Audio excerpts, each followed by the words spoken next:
बिहार चुनाव के नतीजों के बाद एक तरफ एनडीए गदगद है तो दूसरी ओर सन्नाटा महागठबंधन के खेमे में है। 125 और 110 के आंकड़ों के बीच महागठबंधन अब ये तलाश रही है कि आखिर हार क्यों हुई, किस पार्टी से नुकसान हुआ। वैसे तो कांग्रेस लगातार कहती आई है कि ओवैसी तो बीजेपी के बी पार्टी हैं, मतलब हर जगह विरोध करते हैं और गुपचुप तरीके से सपोर्ट करते हैं। बिहार चुनाव में भी ओवैसी पर यही आरोप लगे, जिस पर ओवैसी ने साफ किया कि हम एक राजनीतिक पार्टी चला रहे हैं और चुनाव लड़ने का अधिकार हमें भी है, चाहे कहीं से लड़ें। सवाल ये कि आखिर बिहार में ओवैसी की पार्टी से नुकसान किसको हुआ और फायदा किसे? जवाब है, नुकसान शायद महागठबंधन को हुआ और फायदा शायद बीजेपी को। चुनाव आयोग के आंकड़ों की अगर बात करें तो बिहार में 4 करोड़ से ज्यादा वोट पड़े और इन 4 करोड़ में से 1.24% वोट AIMIM को मिले।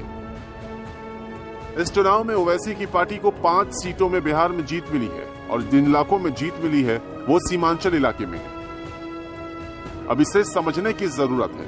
ओवैसी की AIMIM ने बिहार विधानसभा के तीसरे चरण के चुनाव में सीमांचल क्षेत्रों में काफी प्रभाव बनाया।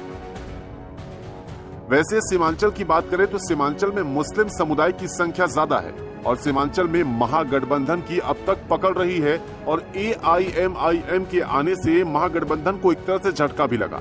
सीमांचल के वोटर्स ने ओवैसी पर भी भरोसा जताया और मुस्लिम वोट बंटने से महागठबंधन को नुकसान हुआ, सीधा फायदा एनडीए को मिला। माना यही जा रहा है कि AIMIM ने महागठबंधन के वोटों को भारी संख्या में प्रभावित किया। ओवैसी की पार्टी बिहार में 20 सीटों पर चुनाव लड़ी और इनमें से ज्यादातर पर 7 नवंबर को ही मतदान हुआ था।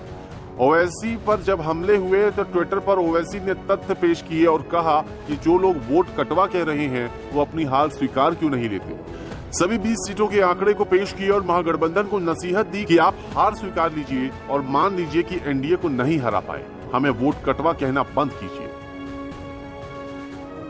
खैर, ओवैसी अपनी दलील दे रहे हैं और महागठबंधन अपनी बात पर अटल है, लेकिन इन सब के बीच खुशी एनडीए वाले मना रहे हैं कि चलो जो हुआ अच्छा ही हुआ, जीत तो गए हैं, अब कोई माने या ना माने।